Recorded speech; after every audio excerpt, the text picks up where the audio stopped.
markana waxaan u yeeri doonaa maadaama barnaamijka inoo sii socdo mudane cabdikhaaliq sheekh cabdicasiis oo ah isku duwaha ururka ONLF ee waqooyiga America kusoo dhawo fadlan.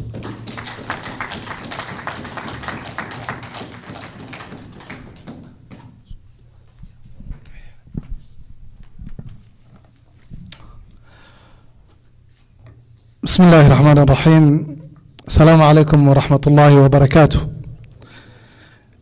marka hore waxaan u mahadcelinayaa dhammaan raggii soo qaban qaabiyay barnaamijkan quruxda badan ee ka kooban noocyada kala duwan ee ururada bulshada iyo axsaabta siyaasadda. aad baad u mahadsantihiin. salaanta kadib run ahaantii ujeedka saad ka aragtaanba shirkan waa shir ummadda Soomaaliyeed ee ka soo jeeda deegaanka lagu mideynayo dhinac walba. محورka iyo ujeedadana waa dhammaan axsaabta siyaasadeed ee ka soo jeeda deegaanka in ay maaragtay waqtigan ay ka waantoobaan wixii la soo ahaan jiray hadda ay noqoto in ummadda Soomaaliyeed danteeda iyo mustaqbalkeeda iyo aayaheedaba ay ayada ka tashato. waxaan aad iyo aad aan Ilaahay subxaanahu wa tacaala horta ooga baryayaa abaartii bahsanayd ee deegaanka ka jirtay inuu Ilaahay uu ka qaado. waxaan kaloo oon dardaarmayaa hay-adaha u istaagay nooc walba isugu jira in laga qayb qaato waxa maaragtay aad ku deeqi lahayd meel kastood adduunka ka joogtaanba. intaa kadib maanta deegaankeenna wuxuu marayaa meeshii ugu hooseysay annagoo haddana Ethiopia oo dhan ay nagu dhex nooshahay. ha noqoto xagga macdanteenna, ha noqoto xagga shidaalka, ha noqoto xagga khayraadka kala duwan ee deegaankeenna ka jira. haddana deegaankeenna wuxuu marayaa meeshii ugu hooseysay. maxaa keenay sababtaas? waa maamulada jira.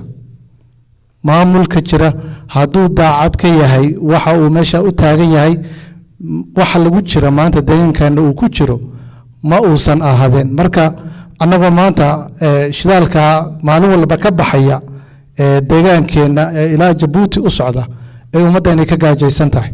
shirkadaha Chinese-ka ee halkaa ka yimid ee iska daldalanayaan wax la xisaabtamayo aysan jirin. in arrintaas aan ka hor istaagno oo aan u istaagno sidaan khayraadkeena aan maaragtay oo la xisaabtami lahayn maamulka halkan jooga hadda jooga iyo kuwa imaan doonaba. in maanta jigjiga iyo laga waayo iyo dhulkeena iyo laga waayo shidaal laga waayo maalin walbana intaasoo booyadood ay ceelasha ka baxaan sax ma aha.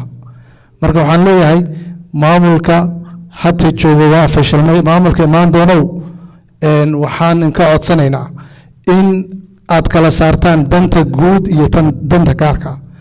danta guud way naga badan tahay. waxa maanta ay isugu yimaadeen axsaabta kala duwan ee u jeedaan waxay dareemeen danta guud in ay maslaxadan oo dhan ay ku jirto. in marka annagana la kala garto oo qoloba gooni loo jiito fikirkaas in laga koro insha Allahu tacaala. ujeedkan yuusan ahaanin maamulkan hal la tuuro un visionka ahaanin, visionka ha noqdo mid dheer.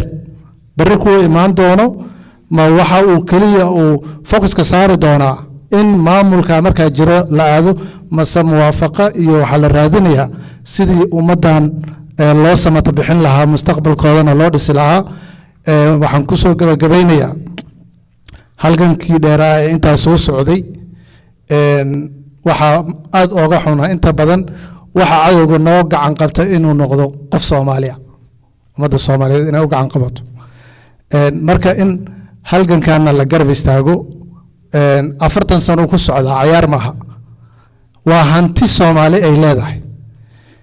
marka haddii aad u aragto dantaada dhanba inaad halgankan kala jabisanaad guul ku gaarayso ma ku gaaraysid. run ahaantii dadkuna intaa waa ka caqli badan yahay insha Allahu tacaala.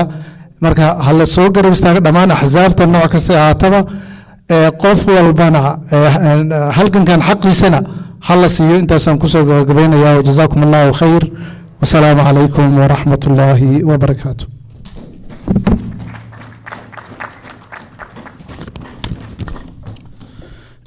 waayahay aad buu u mahadsan yahay. kaasi wuxuu ahaa mudane cabdikhaaliq sheekh cabdicasiis isku dubadlaha siyaasadda ee ururka ONLF ee waqooyiga America.